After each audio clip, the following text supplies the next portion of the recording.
and welcome to Leader Spotlight. I'm Tracy Clark, the Executive Director for the Louisa County Chamber of Commerce. I'm so excited today to introduce you to LLoyd Runnet. He's our special spotlight today. He's the Executive Director for the Louisa County Resource Council. Thanks for being with us today, LLoyd. Really excited to get to know you and share you with the rest of the folks out in the social media world. Hey, Tracy, thank you for having me on today. I'm very appreciative. And thank you for all the Chamber's doing. We really appreciate your help and support with our efforts here. Thank you. Yes, we're doing all we can. It takes a village, right? It does. Work together. So as you know, with this series, we are basically just introducing different leaders throughout the community, sharing their experiences, their impacts, not only personally, but also with their organizations or their businesses. LLoyd, who's with us today, he's got a very interesting background. It's actually in public service for public safeties, forgive me. And I've met with him and talked to him about a number of things, you know, that the Chamber does in our events and everything. So I'm excited for you to hear a little bit more about his experience and work that he's done, but he's a native to Louisa County as well. So he's been an instrumental partner with me personally, getting to know the area and working and serving in Louisa County. So LLoyd, why don't you take a couple minutes and share just a little bit more about your professional experience and background of your life and career? Sure. Well, actually, I started out as a volunteer firefighter in Mineral Volunteer Fire Department many moons ago, and I'm still there as a life member. Very excited to be helping out that organization still today. My career path took me to Henrico County, where I went to work there in the early 80s, and I progressed through the ranks to the rank of Battalion Chief. When I finished my career, I was Chief of Special Operations in EMS. I've been doing EMS for a long time. I've been an EMT since 1976. Wow. And so, I've been doing that a while, and that's carried me across a lot of different territory. I've got to meet a lot of really nice people and really cool people that do exciting things, and I've been able to be a part of that. I did wildland firefighting when I was a young man, and then working for Henrico County, I was given lots of opportunities to do different things, and I also got to work for Homeland Security through the FEMA as an instructor, an author, and as a responder. For about 25 years, retiring recently, last July, I retired from FEMA, working for them. So I've gotten to do some really cool things over the years. Yes. Wow. Well, thank you so much. That is such a courageous and needed occupation. Thank you for all those years of service. It takes a lot of bravery. I know my sister and my mother, they worked in the rescue squad for a long time, and there's a huge amount of dedication for folks that choose that line of work. So thank you. Well, thank you. Actually, I got it from my mom and dad. My mom was a nurse here in the community for many years. Many people still know her. And my dad was a volunteer firefighter in Mineral, prior to me coming there. And so, yeah, they were pretty dedicated to the community. So really, that's kind of, where I got my start. That's great. So was that like a childhood dream to grow up and be a firefighter? Yeah, it was. So I knew when I was about 12 years old that that's what I wanted to do. And yeah, it was. And I was very fortunate to get with Henrico County, which is just a premier organization, world-class organization with lots of potential for growth. I was there when it was really growing fast. When I went there, I think I was probably a little over the 200th employee. And by the time I left, there are nearly 600 employees there in Henrico County. And all of them are excellent. And Henrico County provided some great opportunities for education, for learning about leadership, career development, and they had high expectations of all their folks. And so, and they had great leaders that were great role models and examples. That's wonderful. Now, so you mentioned you're still volunteering for the Mineral Fire Department. So what have you been able to collaborate or bring some of that to here in this area, or had some impacts in the Sure. Working with Mineral these days, firefighting itself is pretty much a young man's game, but I'm still, out there trying to help out a little bit. But where I more fit in today in the role in Mineral Fire Department is in the administrative world, the senior leadership.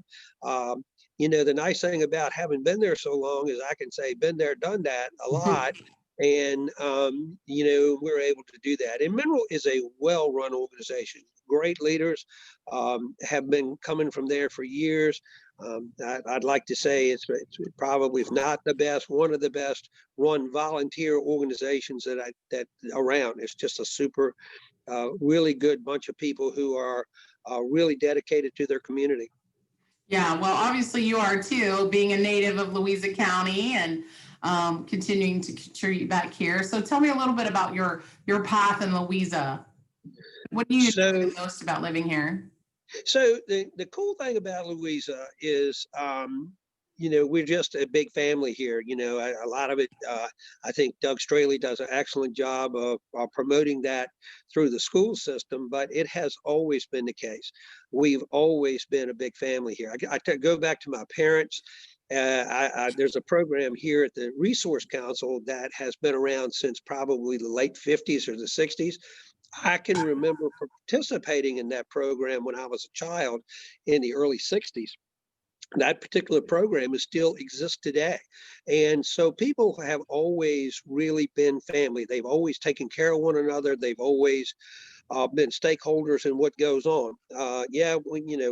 We really do work hard for one another here in this community. And I think it shows in just the pride that's exhibited throughout our community. Yeah, I've certainly noticed the short time that I've been here, there's definitely that family, very welcoming, and they just kind of like pull you in to what's going on here. It's a great place. So I want to talk to you a little bit about, you're currently in a leadership role, and we're going to talk about that in a minute, but throughout your career, you've served as a leader. And one of the main goals of this series is to really offer and impart kind of from your experience, what are some of the leadership traits, or what kind of leadership style, how would you define that, and how does that make you successful? Well, the one thing I'll say about leadership is that there are different kinds of leaderships and different needs of leadership at different times. So the thing to be flexible and to be able to adapt the different leadership styles to the situation. I worked for many different people over the years, and I've worked for some wonderful ones, and then I've worked for some that I wondered how they ever got to where they were. However, I learned something from all of them. The ones that I thought that were awesome, and I watched how they talked to people. I wondered how they listened to people. That was probably more important than anything, how they listened and how they communicated. And then I watched the people who that I didn't think were so good, and I watched what they were doing. And so some I emulated, and some I said, well, I'll never be a part of that. But I learned something from all of them, and I try to pick up something from everybody that I can. Learning, and that's what I'll say about leadership. I learn every day. I still read leadership books. I still look for opportunities to grow as a leader every day. And I was going to ask you, what kind of, or like, what are your top 2 or 3 leadership books that you've read that have made So I read a impact? lot of, well, first of all, I'll read the Bible, which that's about the best leadership book that you can get. And then the second one, I read a lot of Maxwell, and I won't call one particular book or the other. There's a lot of them. But I read a lot of his works. And then I've read many books through the years that I picked up tidbits through different things, and some of them are fire related, a lot of them are business related, and those kinds of things. But all of them, I just look for the best. But yeah, those are some of the ones that I really look to. I'm a big fan of Maxwell's work. I look at what stuff. But again, there's lots of leadership opportunities that come in, even magazine articles or newspaper articles or whatever. You can figure out what's going on and just look for what's working where they are. Yeah, absolutely. I'm a fan of John Maxwell. I actually was able to see him live in person at a conference a few years ago. Excellent, great message. All of his books really good in terms of leadership style and growth and continuing to work to be better not just better leader, but better as a person. So great, great. So let's transition a little bit and talk a little bit about, your role and Louisa County Resource Council. So can you give me just kind of a brief history, mission, purpose for the Resource Council and what you're doing here in Louisa County? Sure.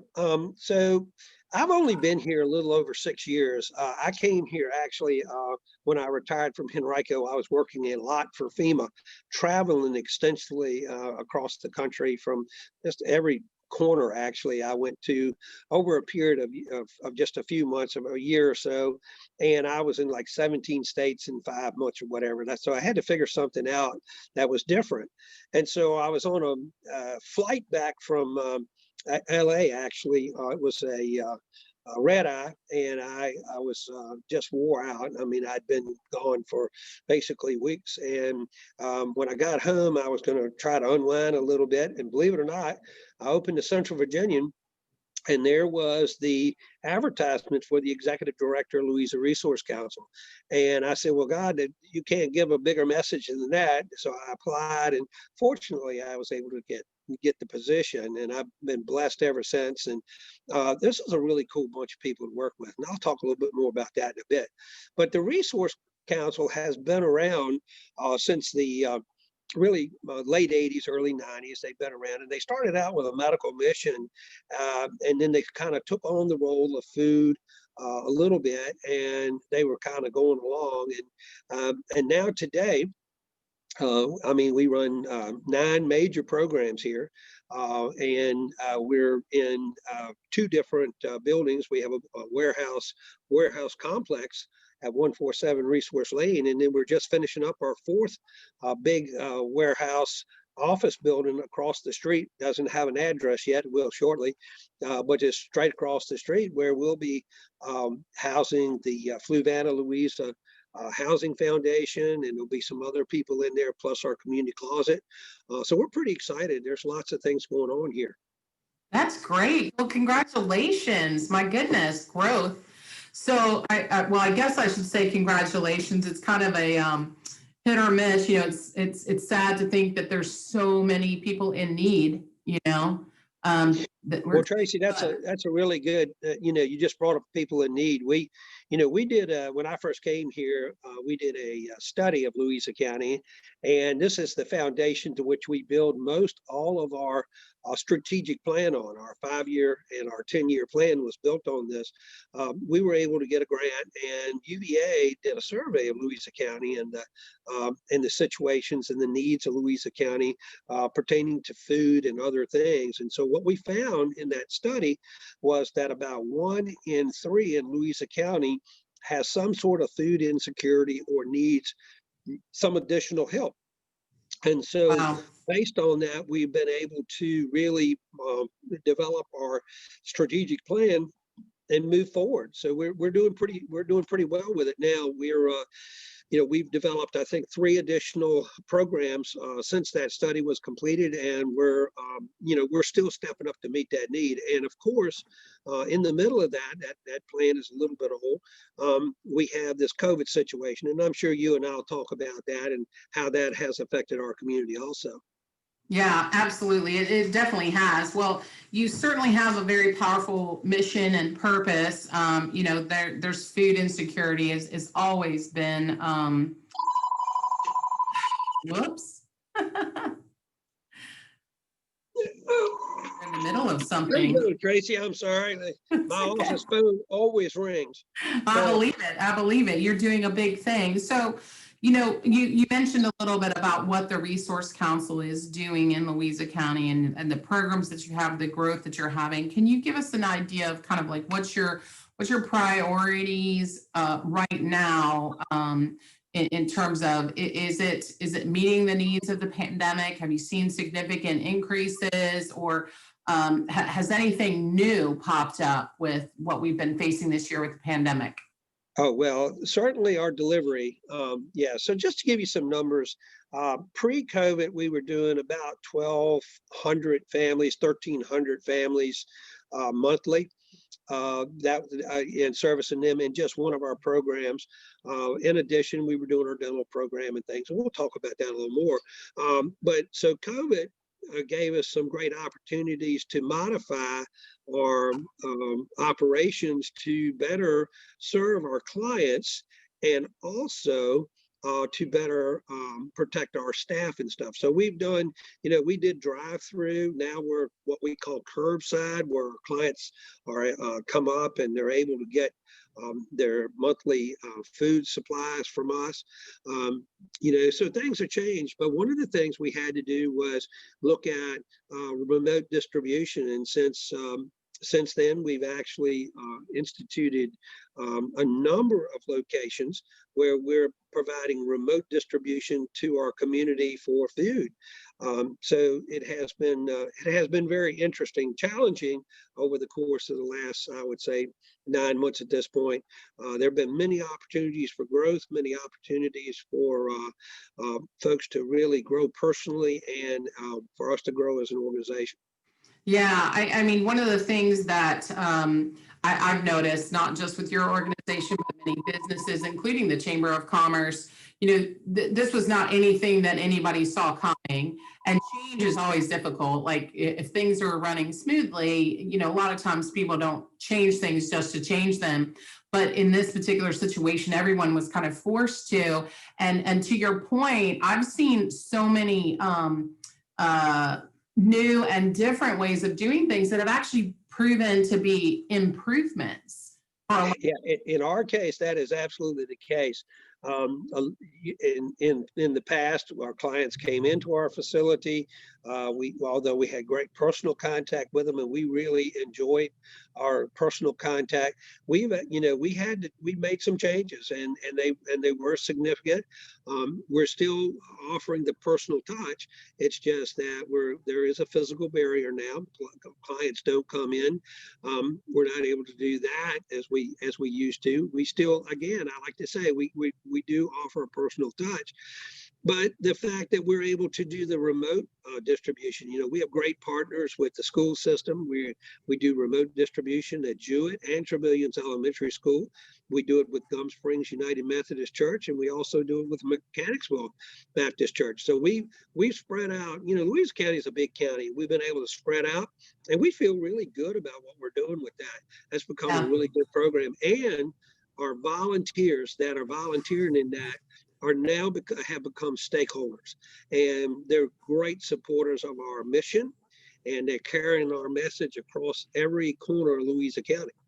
Yeah, well, it's great. I mean, you definitely provide a substantial resource to our entire community, and I'm glad to hear that things are doing well and that you're innovating and stepping up. I would ask you, as the leader for the Resource Council, what were some of the significant things that you did most immediately? I mean, because there's still some organizations or some businesses that are still trying to struggle to how to maneuver in this ever-changing environment. So what do you feel like you've done differently as a leader of your organization that has maybe created a sense of confidence and tried to dispel some of the anxieties with the constant changing environment?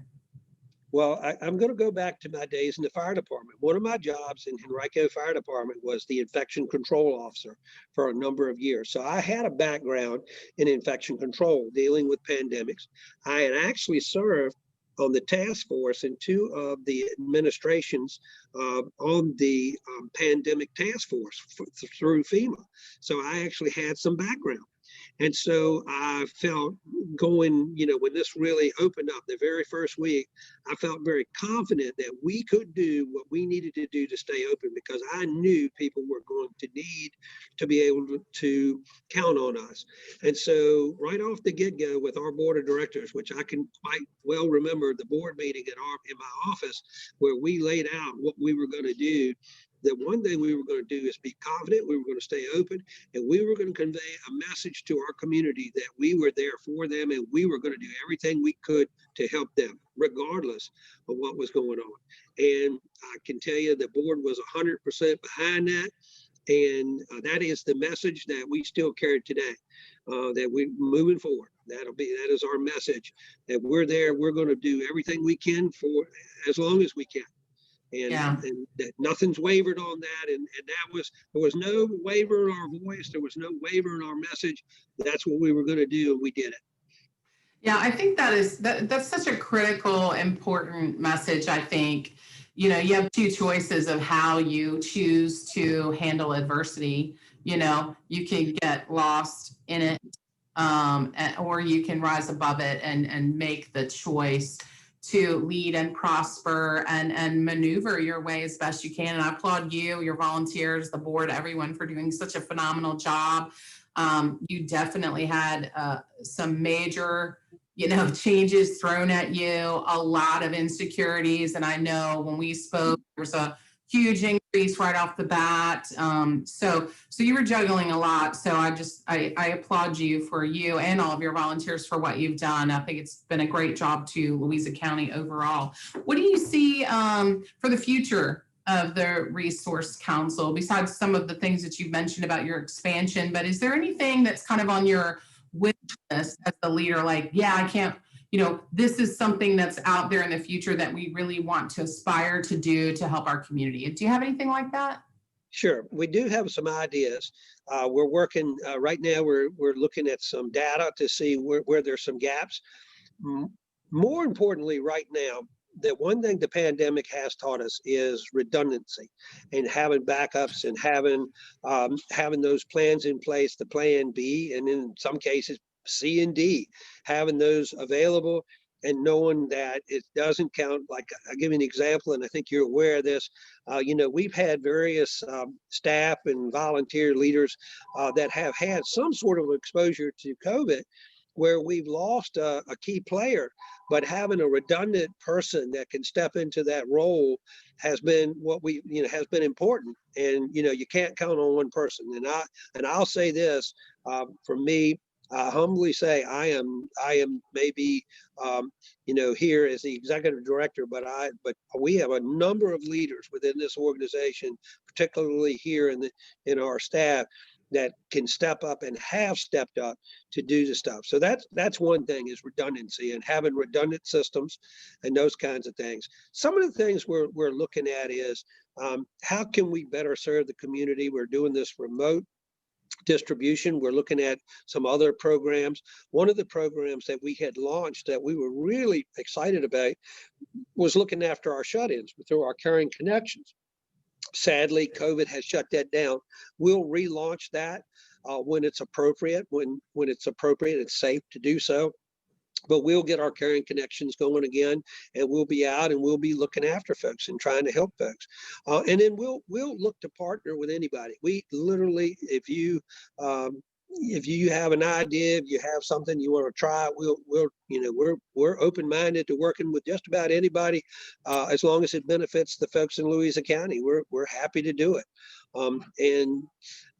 Those are the things we're looking at, and we'll continue to survey our clients. We'll continue to survey. That is one thing that we are going to be doing as soon as it's safe, is we're going to be looking to put together some focus groups from our community and see what we can do to see what the gaps are, see what we need to do. That's wonderful. Well, I will definitely like to be involved with that from the standpoint of, workforce is a big initiative for the chamber. And I know that, you're tapped into a lot of people that may or may not be looking for work or trying to even move up, getting into higher paying jobs and things like that. So we'll definitely be working and collaborating with you a little bit more on that.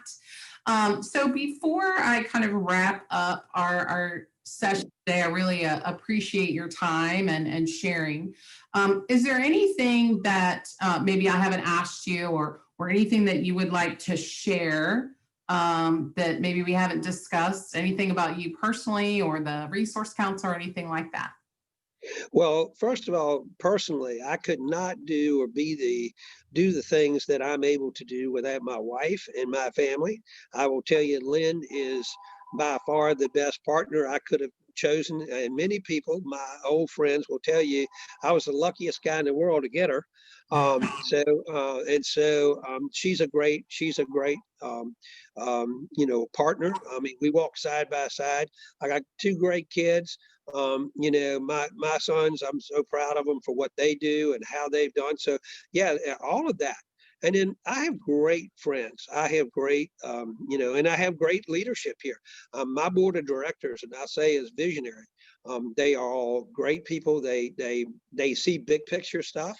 And that's how we're able to do. That's how we're able to do the things we're able to do. Is that they do that. And then I have a work partner that I work with, Joan Lasser, and Joan is probably one of the most competent people that I've ever worked with. She knows her job so well, so we work together so great. And I couldn't do what I'm able to do without that. And our staff here, Kathy and Milton and Tony and Sally and Jeff, we couldn't do any of those things if we didn't have our great staff and our great volunteers. And we have wonderful volunteers here. And I mean, they just give us anything. And we're always looking for more, Tracy. So we're always looking for more. So Good. Yeah, we have lots of opportunities for people to come and be a part of the team here. And I promise you, we'll make you a stakeholder. If you come here, you'll be a stakeholder in your community. Well, I think it would be difficult to resist not being a stakeholder with leadership like you and your team and the mission and the purpose of what you're doing in the county. And I do just want to say that, for me personally, one of the true marks of a outstanding leader is that the acknowledgement and the recognition is shared. So I'm so glad that you wrapped up our conversation today with really acknowledging not only your friends and family, but the staff, the volunteers, and all the people that really work and collaborate with you to accomplish this huge mission. With a leader at the helm like you, I can see why you guys are doing some really great things. So I just want to say thank you again for spending time with us, sharing your insights, and we look forward to some more future partnerships and great things from the Resource Council. Well, Tracy, thank you for your time today. And I really appreciate all you're doing for our community and your help to us here at the Resource Council. And God bless and have a great day. Amen. You too. Have a great day. Thank you.